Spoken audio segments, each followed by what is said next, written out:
Caros fiéis, eu proponho para nós, como exercício de meditação, um exercício justamente de imaginação. Eu me explico. O Evangelho mostra este diálogo tão curioso entre Nosso Senhor e o apóstolo São Pedro. Jesus pergunta de maneira insistente se ele o amava. Simão, filho de Jonas, tu me amas mais do que estes? Sim, Senhor, tu sabes que eu te amo. E pergunta a mesma coisa mais 2 vezes. Na terceira vez, Pedro, confuso, ele então diz, meio que embaraçado, Senhor, por quê? Por que essa pergunta? Por que essa insistência? O Senhor sabe tudo. O exercício que eu proponho para nós, de imaginação, nesta meditação, é simplesmente colocarmos-nos no lugar de Pedro. Colocarmos-nos no lugar dele. Imaginar Nosso Senhor perguntando a mesma coisa para nós. Por exemplo, eu me coloco em primeiro lugar como primeiro candidato nesse exercício. E Jesus então me pergunta, Maurício, tu me amas? Claro que isso é bem pessoal, é um exercício que nós fazemos em guisa de meditação e cada um sabe o que responderia e sabe o que deveria responder, penso eu. Eu diria para Jesus, Senhor, como não vos amar? Sim, eu vos amo. E como não vos amar? Ora, uma resposta como essa parte de um conhecimento. Nós amamos mesmo quando conhecemos. E tudo que eu recebi em termos de conhecimento me permite dizer como não vos amar, Senhor. Eu sei quem vós sois. Eu sei que sois o sumo bem, como não vos amar? Senhor, eu não vos amo em primeiro lugar porque recebo tantos favores de vós. Isso é bem verdade, recebo sim. Já a existência, a vida, a graça. E por isso, claro, vos amo. Mas em primeiríssimo lugar, vos amo porque sois Deus, sumo bem, digno de ser amado. E diria ainda a ele, Senhor, vós sabeis muito bem qual é o grau do meu amor. Sabeis muito bem que ele ainda é bem frágil. E vos peço, eu vos amo, mas aumentai este amor em mim. Eu vos suplico, na verdade, aumentai este amor por vós. Senhor, eu vos peço a graça não só de dizer isso com a boca, mas de dizer isso com ações. E aí eu passo a um outro momento da nossa reflexão. É exatamente isso, caros fiéis. Uma coisa é dizer, Jesus, eu vos amo. Meu Deus, eu vos amo. Muito fácil. Muito fácil.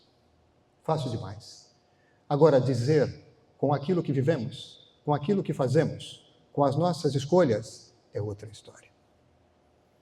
E, na verdade, a expressão mais eloquente de amor a Deus é justamente desta última forma. Lembrando aquilo que nosso Senhor, Ele mesmo disse, não são os que dizem Senhor, Senhor, que dizem. Da boca para fora, Senhor, Senhor, somente dizendo, da boca para fora, que vão entrar no reino dos céus, mas os que fazem a vontade do meu Pai que está nos céus. E nós conhecemos muito bem a relação íntima entre amar a Deus e fazer aquilo que Ele nos pede. Diz o apóstolo São João, isto é amar a Deus, cumprir os seus mandamentos. Vejam que, dizendo isso, o apóstolo evangelista João, ele não está dizendo nada que diga respeito a sensações. Ele fala de uma atitude, de uma escolha. Eu escolhi cumprir o mandamento de Deus, sabendo que isso significa efetivamente, na prática, amar a Deus. A maneira mais eloquente de dizer que nós amamos a Deus é buscar fazer aquilo que Ele pede de boa vontade e com reta intenção. Buscar fazer aquilo que Deus pede, ou seja, cumprir a sua vontade de boa vontade, com reta intenção. A reta intenção significa fazer aquilo que está ordenado para o fim último da nossa alma, e, enfim, falando da motivação primeira, para dar glória a Deus. Senhor, eu peço essa graça, vos peço essa graça, de buscar em todas as coisas a vossa vontade como expressão deste amor, de boa vontade, com reta intenção, sendo que a primeira intenção é a de vos dar maior glória. Pronto, estamos falando de amor no mais alto grau. Quando Jesus conversa aqui com Pedro, não sei se todos perceberam, é claro que em português fica meio difícil de perceber, mas em latim, diligere e amare. Tá? Em grego, ágape e filia. Nosso Senhor, ele pergunta em grego se Pedro ama com amor ágape, por 2 vezes. E Pedro diz, eu vos amo com amor filia, que é um grau abaixo. Então Jesus na 3ª vez pergunta, você me ama com amor filia? Ele diz, sim, eu vos amo com amor filia. O que significa amor filia? Aquele amor de simpatia, eu gosto de vós. Agora, o amor ágape é aquele através do qual nós somos capazes de, no amor, de dar tudo, de nos entregar totalmente, de dar a própria vida pelo Senhor. Esse é o amor ágape, dar a própria vida. Reparem que nos relacionamentos humanos, esse tipo de amor encontra também o seu lugar. Quando as pessoas amam-se assim, neste grau, a ponto de darem a sua vida para o bem das outras, ora, estamos vivendo sim o grau mais elevado. Nós encontramos cônjuges que vivem isso. Aquele cônjuge ama, o marido ama de tal maneira a sua esposa e seus filhos que ele está pronto a entregar a sua vida pelo bem da sua família, e a esposa também, idem. Não é? É claro que a este amor assim elevado, todos nós padres somos convidados. Um amor a ponto de entregar toda a nossa vida, em primeiro lugar, a Deus, por Deus. E também, em nome de Deus, entregar a nossa vida a todos os filhos de Deus, a todas as pessoas que ou são filhos de Deus na graça, ou um dia podem se tornar. Por falar nisso, por falar em amor ágape, por falar em medida elevada de amor, que eu não me esqueça, a melhor maneira de responder a essa pergunta é usar o mesmo idioma, a mesma língua de Deus em se tratando de amor. Não estamos entendendo nada, eu vou explicar então. De que maneira Deus nos ama? De maneira perfeita, a mais perfeita. Ora, este amor de Deus se manifesta no dom total que Ele faz de si mesmo a nós. Eu vou repetir. O amor de Deus com relação a nós se manifesta no dom supremo, total dele mesmo a nós. A melhor maneira de amar a Deus significa responder a este amor na mesma linguagem, utilizando o mesmo idioma, ou seja, vivendo também nós com relação a Ele o dom total. Como assim o dom total? Sim. Nosso Senhor pergunta para Pedro se ele é capaz desse amor de dom total, o ágape. E ele pergunta também para nós, o amor que ele nos propõe é esse. Mas como é que eu posso, meu Senhor, viver este amor total, ágape, com relação a Deus? O que significa isso, no final das contas? Eu me inspiro para responder naquilo que Pedro, com João, disseram àquele homem paralisado que estava à bela porta do templo. Aquele homem, acostumado a esmolar, a pedir esmolas, ele então estendeu a mão, esperando que aqueles homens ilustres fossem dar alguma coisa a ele, homens que talvez fossem já conhecidos pela caridade. Só que eles não tinham de verdade nem ouro nem prata, homens pobres, os apóstolos, os discípulos do Senhor, a imitação do seu mestre, pobres. Então, Pedro disse, inspirado, nós não temos ouro nem prata, mas o que temos nós te damos. Em nome de Jesus de Nazaré, levanta e anda, dá aqui tua mão. E ergue o homem e ele é curado então, pelo poder de nosso Senhor. Ora, o que isso tem a ver com aquilo que nós meditávamos antes? Tudo. É como se eu dissesse para Deus, reconhecendo o meu nada, Senhor, eu não tenho grande coisa, eu não tenho ouro nem prata, eu sou, enfim, o Senhor me conhece muito bem, mas tudo que eu tenho eu te dou. Tudo que eu tenho eu vos dou. Eu quero viver o dom total, meu Deus, com relação a vós. E o que significa isso? Eu vou me apoiar em uma outra narração do Evangelho. Nosso Senhor está no templo, com os seus discípulos, com os apóstolos, e ele então vê o que cada um coloca no tesouro do templo. Homens ricos colocam aquilo que sobra. Mas havia lá, de uma maneira bem discreta, uma mulher que depositou 2 moedinhas, 2 pequenas moedas no tesouro do templo. E Jesus então chama a atenção, aquele gesto dizendo para os apóstolos, está vendo aquela mulher? Ela deu mais do que todos os outros, porque, questão de proporção, ela deu tudo o que tinha para viver.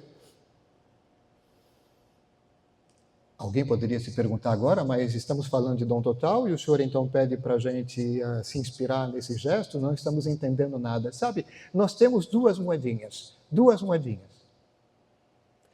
Moedinhas porque, em comparação com os correspondentes em Deus, são bem pequenas essas moedas.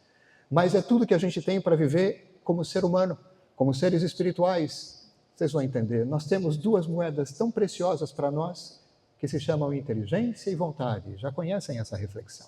Inteligência e vontade. Essas são as duas moedinhas. São pequenas porque, em comparação, a nossa inteligência com a inteligência de Deus é uma inteligênciazinha. A nossa vontade, comparada com a vontade de Deus, é uma vontadezinha. Mas não importa, é tudo que temos para vivermos como seres humanos, com a dignidade de ser humano. É tudo que temos para podermos amar e sermos amados. Porque sem essas duas faculdades espirituais, esqueçam, não há amor.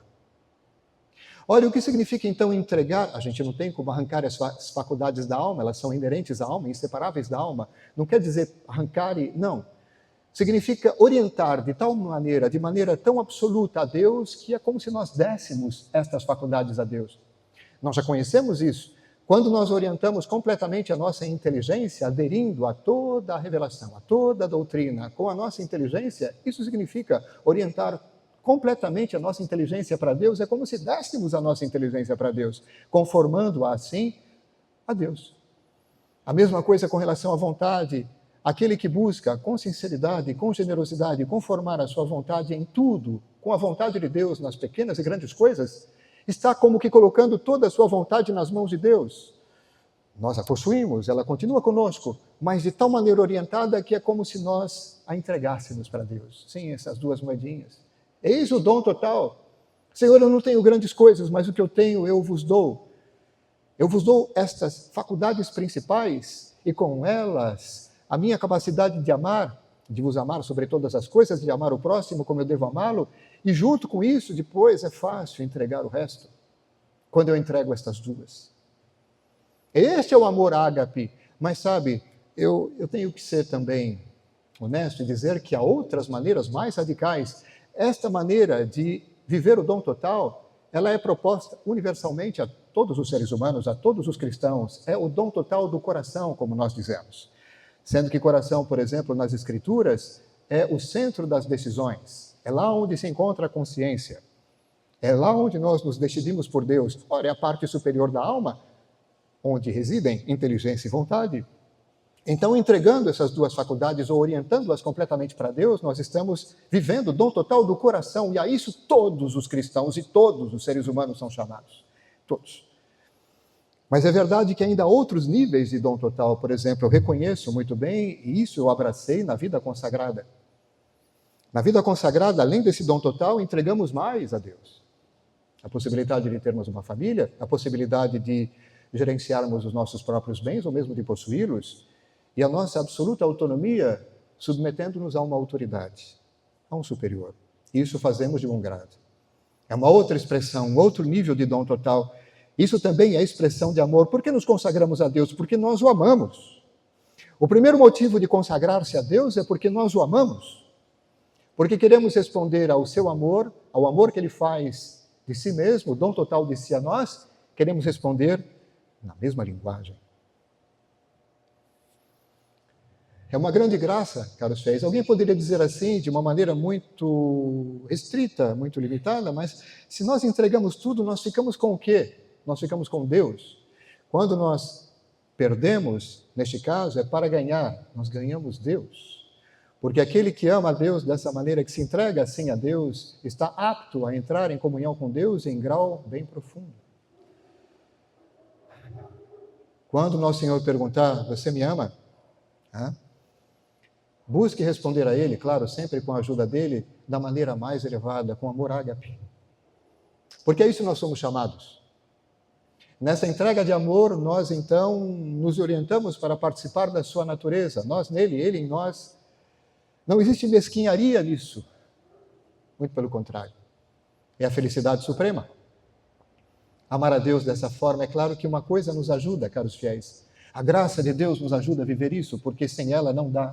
O dom sobrenatural do amor, a virtude teologal da caridade nos ajuda. Sem ela também não dá para viver o amor perfeito assim. Uma outra coisa nos ajuda a amar a Deus de maneira tão generosa é conhecer o grau de amor que Ele tem por nós. Quando a gente começa a se dar conta de como Ele nos ama, então nós nos encontramos como numa situação vertiginosa e dizemos, uau, como não amar-vos, Senhor.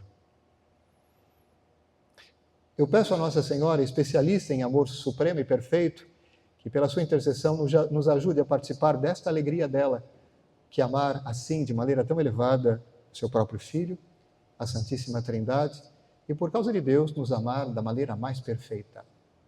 Louvado seja nosso Senhor Jesus Cristo. Em nome do Pai, do Filho e do Espírito Santo.